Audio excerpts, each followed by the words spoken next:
अगर आप चाहते हैं भोजपुरी हिट सॉन्ग सबसे पहले आप तक पहुंचे, तो हमारे चैनल को जरूर सब्सक्राइब करें और साथ में बेल आइकन को दबाना ना भूलें। Parjeet by Albela music. तोरा मोहम्मद तू पता नहीं रे। Parjeet by Albela recording studio Simra. तू पता नहीं रे। भोले छोड़ दिहले बाटे नहीं गोमरे, मालो दुनिया में बाड़ी सोना कमरे। तोरा मोहम्मद तू पता नहीं रे। छिनरी दोसर लेके सुतता नहीं रे।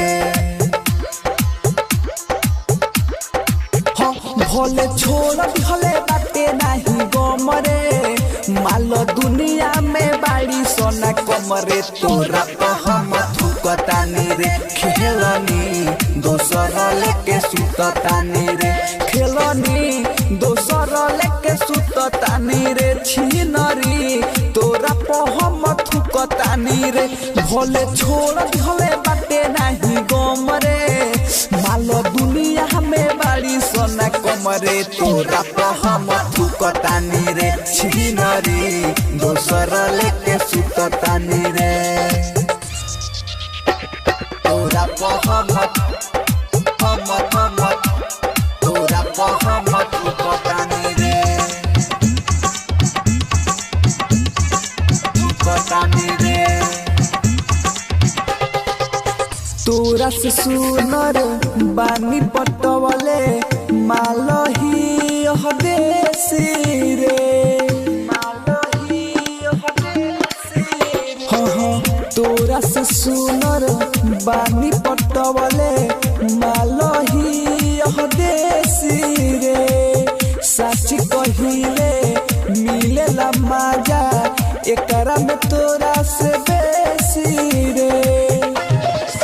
आ देखी तोरा गुमान झर जाई, सुनु तोरा से कहीं हर जाई। तोरा मोहम्मद तू पता नहीं रे। छिनरी दोसर लेके सुतता नहीं रे। छिनरी तोरा मोहम्मद तू पता नहीं रे। खेलनी दोसर लेके सुतता नहीं रे। भोले छोड़ दिहले बाटे नहीं गोमरे, मालो दुनिया में बाड़ी सोना कमरे। तोरा मोहम्मद तू पता नहीं रे। छिनरी दोसर लेके सुतता नहीं रे। तोरा मोहम्मद तू पता नहीं रे। Parjeet by Albela recording studio Simra. Writer Pramod Pardesi के घूमे लेते साथ में। हाँ गुडू गोला देना से मिले रे छौली, जात बाड़े रात में। अज दीवाना के दिहल निशानी, पहिनी के घूमे ले हाथ में।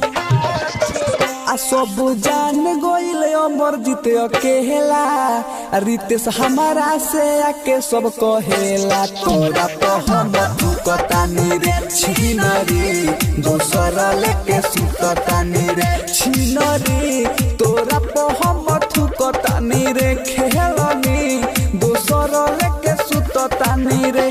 भोले छोड़ दिहले बाटे नहीं गोमरे, मालो दुनिया में बाड़ी सोना कमरे। तोरा मोहम्मद तू पता नहीं रे। छिनरी दोसर लेके सुतता नहीं रे।